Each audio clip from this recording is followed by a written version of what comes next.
And he brought out of him a merciful man, which found favor in the sight of all flesh, even Moshe, beloved of Elohim and men, whose memorial is blessed. He made him like to the glorious Kodashim, and magnified him, so that his enemies stood in fear of him.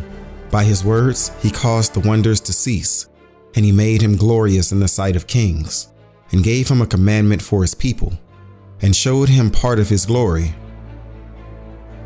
He sanctified him in his faithfulness and meekness, and chose him out of all men.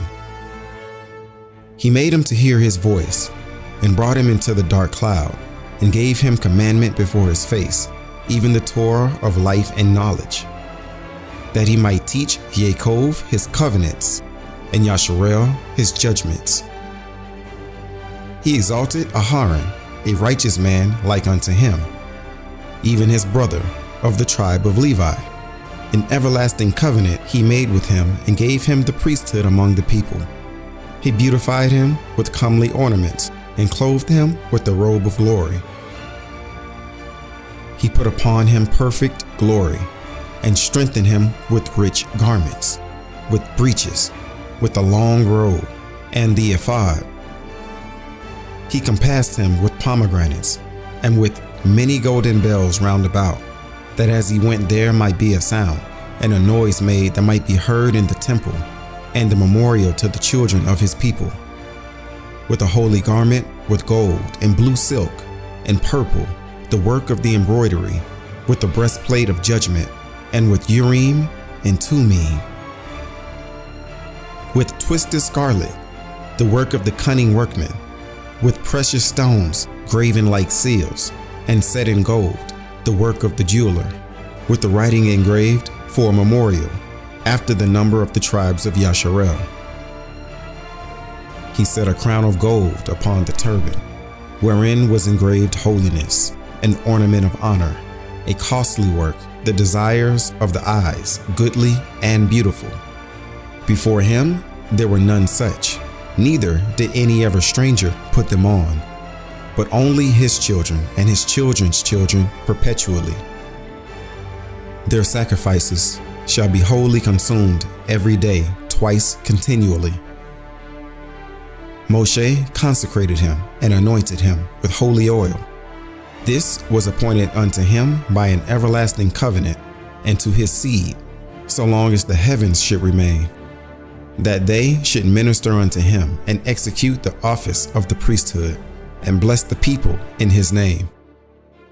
He chose him out of all men living to offer sacrifices to Yahuwah, incense and a sweet savor for a memorial, to make reconciliation for his people.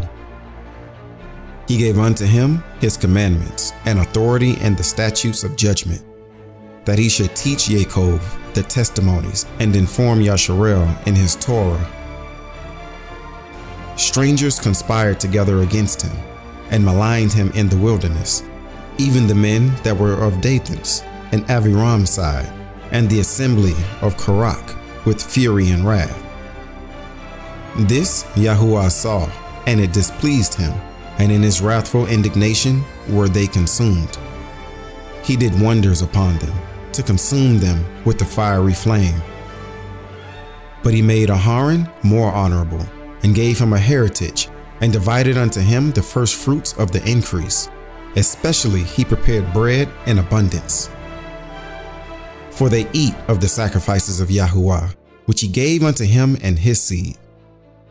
Howbeit in the land of the people he had no inheritance, neither had he any portion among the people, for Yahuwah himself is his portion and inheritance.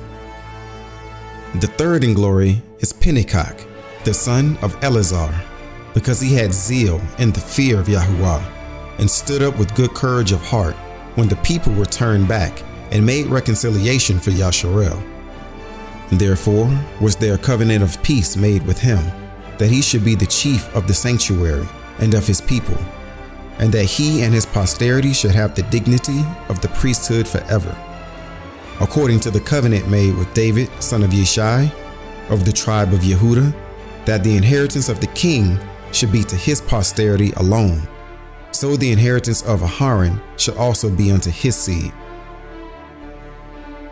Elohim give you wisdom in your heart to judge his people in righteousness, that their good things not be abolished, and that their glory may endure forever.